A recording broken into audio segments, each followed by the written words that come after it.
Welcome to the Fun Astrology Podcast. Thomas Miller, let's kick it off. A new week here on June 20th.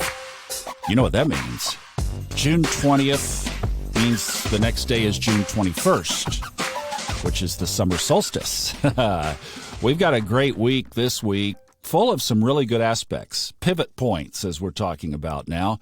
And the following, I was looking into July, and oh my goodness, when we get into July, we are going to be in business around here. It's July 2022 is made for fun astrology aspects. We got a bunch of stuff going on.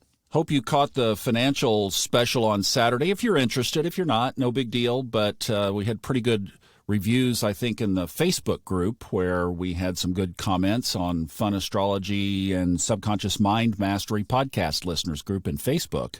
And then also just mention the Fun Astrology Discord channel is really where the astrology conversation is going on, spearheaded by the amazing Kristen Lawhead. But it's just kind of interesting observing that Ray's newsletter was of a heavier, more somber tone on the week that I decided to start doing it. And I promise to keep fun astrology light as possible, but also not to shy away from things that I see in the chart that are worth mentioning so that you and your family can have meetings, check in with the home office, as Emmett says, and make your own decisions. But I can assure you it will always be tied to some very legitimate, analyzed astrology.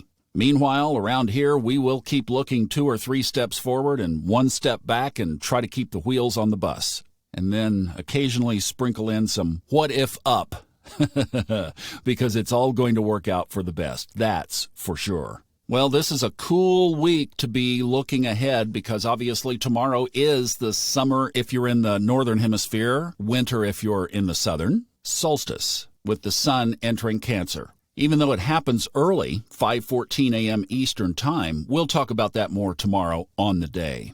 Today is actually a fairly busy day even itself. 3:46 this morning, 3:45 this morning, 3:45 Eastern Time, Mercury sextiles Jupiter. Then today wraps up with a void of course moon for just 25 minutes, starting at 11:10 this evening Eastern Time. Last quarter of the moon starts 1 minute later at 11:11 for those of you who like sequential numbers. And then the moon enters Aries at 11:36 tonight. I will be in bed asleep and hopefully and then we roll into tomorrow, which is super loaded. And I'm going to kind of be flagging these, especially since we're skewing a little bit of financial focus. Tomorrow, Venus trines Pluto. And again, that's early, 4:23 a.m. So we are in very much the applying energy of that right now. Venus trining Pluto. Big financial potential pivot aspect as well. And then, of course, the sun enters Cancer at 5:08, the solstice officially at 5:14. I'm going to give you one more here. Venus enters Gemini on Wednesday. So we've got a big sign change with a planet, major planet, especially relating to financial astrology, which I'm kind of thinking, again, could lead to a market pivot this week. I don't know. We'll see. Maybe some of this downward track will stop for a little bit. In fact, with that moon in Aries and then subsequently in Taurus, actually this could be a fairly decent week. But we'll have to see, again, as Ray explained, who's got the wheel. So I love that this little window of, let's say, the next 48 hours is kicked off today by Mercury sextiling Jupiter, because that brings a really nice positive element to our communication, to our own self-talk, and to our knowledge and understanding, the knowing or the mind side of Mercury.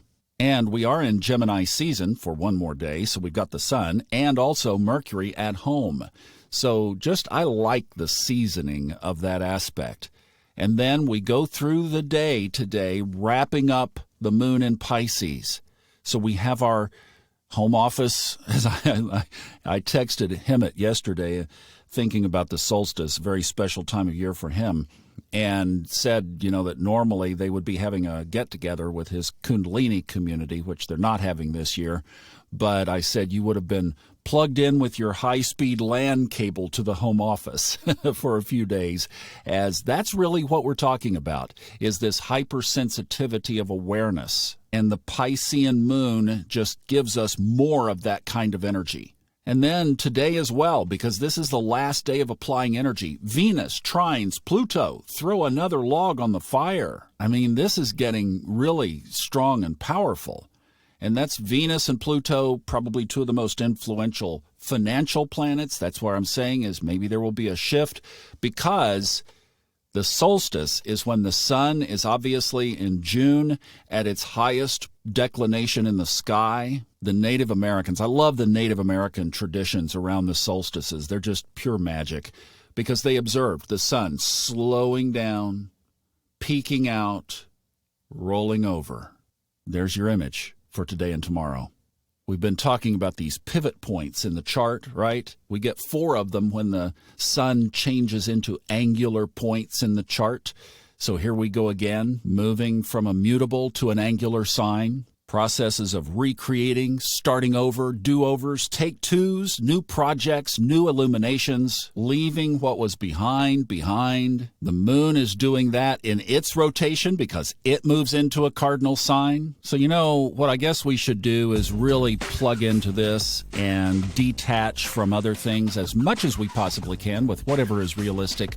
But just for the next 2 days, especially 3 days, really stay in this space of connected with our higher self, with our source, with the inner guide that is within us, that is illuminating our own paths, and just kind of blocking the rest of the stuff out. Super special time to be connected with that energy in particular. Have a great day. We'll talk about the solstice specifically more tomorrow.